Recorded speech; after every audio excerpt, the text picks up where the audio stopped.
अथ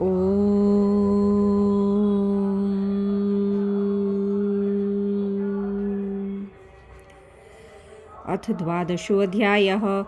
अर्जुनुवाच एवं सततयुक्ता ये भक्तास्त्वां पर्युपासते ये चाप्यक्षरमव्यक्तं तेषां के योगवित्तमाः। अर्जुन बोले, हे जो अनन्य प्रेमी भक्तजन पूर्वोक्त प्रकार निरंतर आपके भजन ध्यान में लगे रहकर आप सगुण परमेश्वर को और दूसरे जो निराकार ब्रह्म को ही अति श्रेष्ठ रूप से भजते हैं, उन दोनों प्रकार के उपासकों में अधिक योग वेत्ता का कौन है? ये बताया, ये मतलब अर्जुन को अब देखिए अंतर समझ में आ रहा है। उन्हें ये लग रहा है कि जो सगुण परमेश्वर है और जो निर्गुण है, तो उनमें से किसको भजने वाला योग को जानने वाला है। तो श्री भगवान क्या कहते हैं अब आप ये जानिए। मय्यावेश मनो ये माम नित्युक्ता उपासते श्रद्धया पर्योपेतास्ते मे युक्त तमामताः।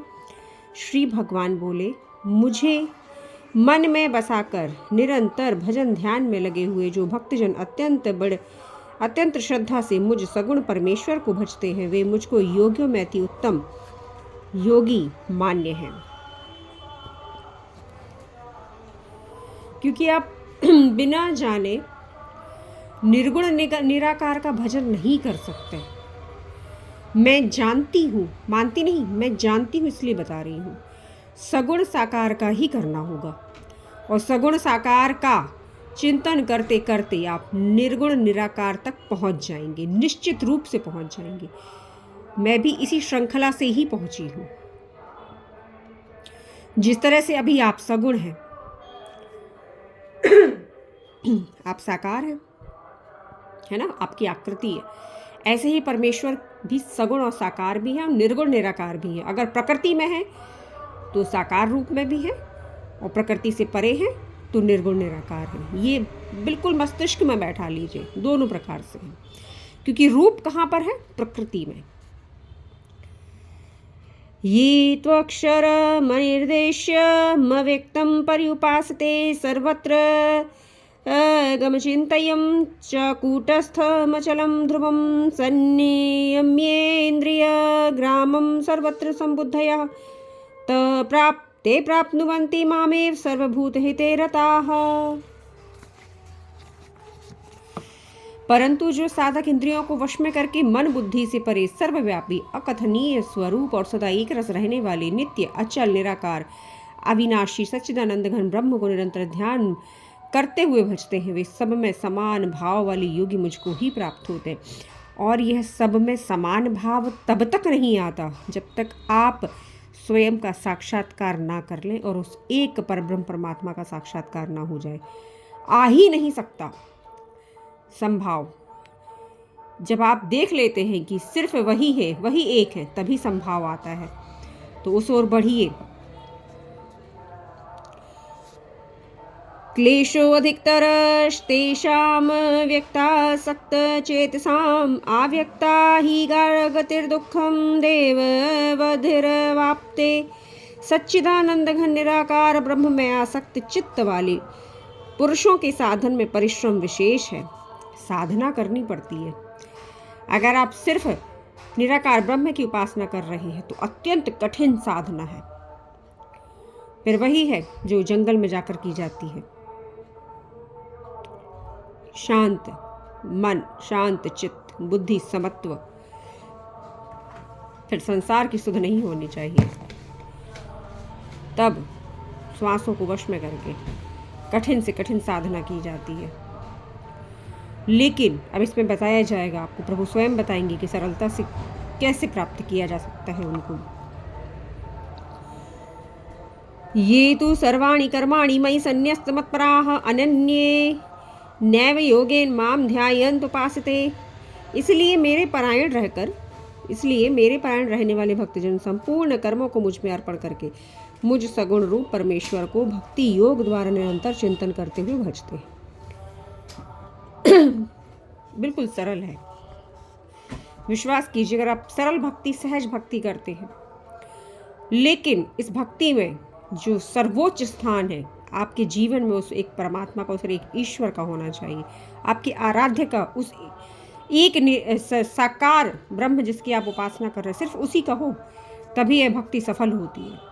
अन्यथा अगर आपने जीवन में किसी और को सर्वोच्च स्थान दे रखा है और उसके लिए सब कुछ भी आप गलत कर रहे हैं, कुछ भी आप अन्यथा व्यथा, कुछ भी बस जीवन व्यर्थ कर रहे हैं, तब ये भक्ति योग आपका सहज सरलता से पार नहीं लग सकता। क्योंकि इसमें बताया है अनन्य भाव से निरंतर चिंतन और भजन। आप कोई भी काम कीजिए, क्योंकि कार्य तो प्रकृति कर रही है, लेकिन मन, बुद्धि, चित्त सब कुछ उस एक परमेश्वर में लगा होना चाहिए, तभी यह भक्ति सफल होती है।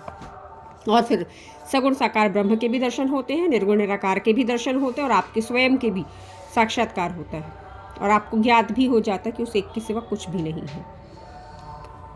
ये तो सर्वाणि कर्माणि मयि संन्यस्य मत्परा अन्यन्येव योगेन माम ध्यायन्त उपासते। इसलिए मेरे प्राण रहने वाले भक्तजन संपूर्ण कर्मों को मुझ में अर्पण करके मुझ सगुण रूप परमेश्वर को भक्ति योग द्वारा निरंतर चिंतन करते हुए भजते हैं। चिंतन करते रहना है, निरंतर मन को लगाए रखना है।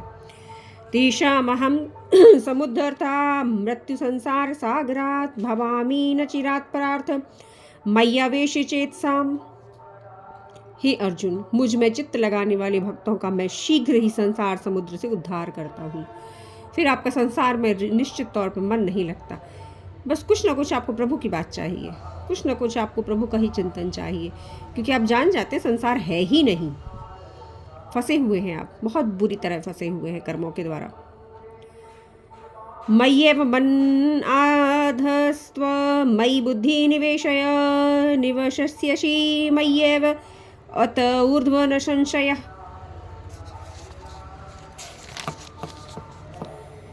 मुझ में मन और बुद्धि को लगा, इसके उपरांत तुम मुझ में ही निवास करेगा, इसमें संशय नहीं। वैसे तो हम सभी उन्हीं में ही निवास करते हैं, किंतु निश्चित स्थायी हो जाएंगे, फिर आप अचल हो जाएंगे उन्हीं की तरह। अथ चित्तं समाधातुं न शक्नोषि मयि स्थिरम् अभ्यास योगेन ततो मामिच्छातुं धनंजय। यदि तू मन को मुझ में स्थापित करने में समर्थ नहीं है, तो योग के द्वारा मुझको प्राप्त होने के लिए अभ्यास कर। मन को मुझ में स्थापित करने में समर्थ नहीं है, तो योग के द्वारा मुझको प्राप्त होने के लिए अभ्यास करो। और योग बहुत कठिन है, बिना प्रभु की कृपा के योग बहुत कठिन है, जन्म जन्मांतर व्यतीत हो जाएंगे। अभ्यासे अप्यसमर्थोऽसि मत्कर्म परमो भव मय्यर्थ मदर्थमपि कर्माणि कुर्वन् सिद्धिमवाप्स्यसि। यदि तू उपर्युक्त अभ्यास में भी असमर्थ, तो केवल मेरे लिए कर्म करने के ही परायण हो जा। इस प्रकार मेरे निमित्त निष्काम भाव से कर्मों करता हुआ मेरी प्रति प्राप्ति रूप सिद्धि को प्राप्त होगा। ये प्राप्ति सिद्धि की बात चल रही है, लेकिन यह कब प्राप्त होगी? जब आप निष्काम कर्म करेंगे, मात्र निष्काम कर्म। और किसके निमित्त? परमात्मा के निमित्त। अब ऐसा तो बहुत दुर्लभ हो जाता है, क्योंकि अगर आपने परिवार को समीप रखा हुआ है, अनेक रिश्ते संबंधों को समीप रखा हुआ है, तो आप जो भी करेंगे उन्हीं के लिए करेंगे, और लगन लगना एक अलग बात हो जाती है। तो इसमें लगन की आवश्यकता है, मन को लगाने की आवश्यकता है, और वो भी निष्काम। जो भी कर्म कर रहे हैं निष्काम करना है, तभी प्राप्ति रूप सिद्धि को प्राप्त होगा। लेकिन विश्वास कीजिए, सिद्धियों से परे जाना है, क्योंकि आप जो भी कर रहे हैं वो प्रकृति के लिए ही करेंगे। लेकिन अगर सहज और सरल भक्ति करते हैं, तो सगुण साकार से निर्गुण निराकार की यात्रा बहुत ही सहज रूप में हो जाएगी।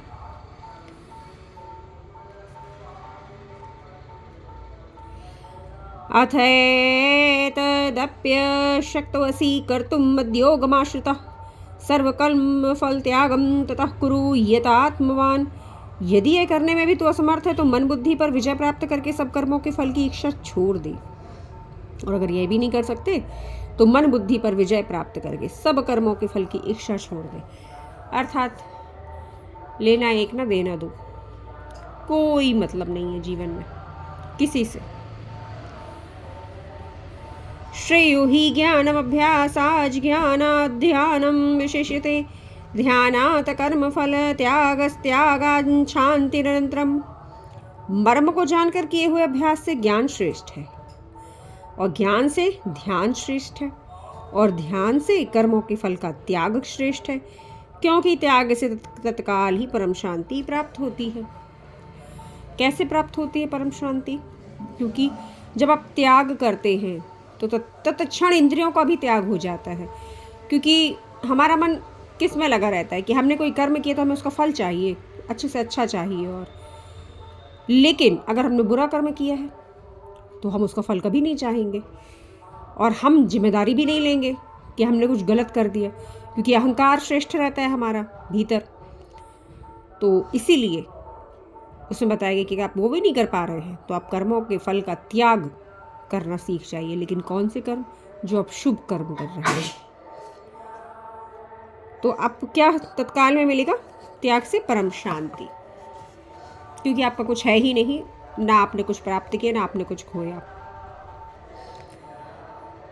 आद्वेष्टा सर्वभूतानां मैत्रः वरुण एव च निर्ममो निरहंकारः समदुःख सुखः कमी क्षमी संतुष्ट सततम योगी यतात्मा दृढ़ निश्चयः मयि अर्पित मनो बुद्धिर्यो मद्भक्तः समे प्रियः। जो पुरुष द्वेष भाव से रहित, स्वार्थ रहित, सबका प्रेमी और दयालु है, जो पुरुष द्वेष भाव से रहित अर्थात घृणा नहीं होनी चाहिए मन में, स्वार्थ रहित, किसी से कोई स्वार्थ नहीं, सबका प्रेमी, सबसे प्रेम है और दयालु है, सबके प्रति दया भाव रखता है, तथा ममता से रहित है, किसी से कोई लगाव नहीं, अहंकार रहित, मैं हूँ ही नहीं, लालसा रहित, कोई आशा नहीं किसी से, सुख दुखों की प्राप्ति में सम, जो हो जाए मुझ में नहीं, अर्थात सुख मिले तो मेरा नहीं, दुख मिले तो मेरा नहीं, और क्षमावान है, क्योंकि मैं हूँ ही नहीं तो किसे क्षमा करना और किसे कोई दोष देना। तथा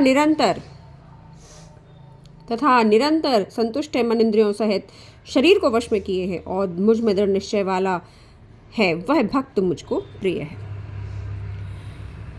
परमात्मा को कौन प्रिय होता है?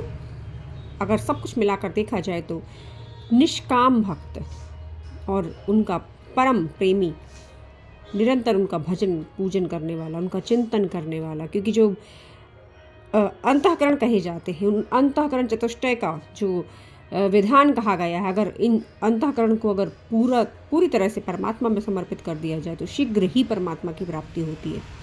क्योंकि बाहरी तौर पर आप अगर इंद्रियों से पूजा कर रहे हैं, मान लीजिए हाथों से आपने पुष्प चढ़ाया है, अगरबत्ती लगा रहे, धूप दीप कर रहे हैं, लेकिन आपका अंतःकरण चतुष्टय अर्थात मन बुद्धि चित्त अहंकार ईश्वर में लग ही नहीं रहा है, ये सब कहीं और ही है चिंतन में, तो फिर ये आपका समझ लीजिए पूजा नहीं हो रही है।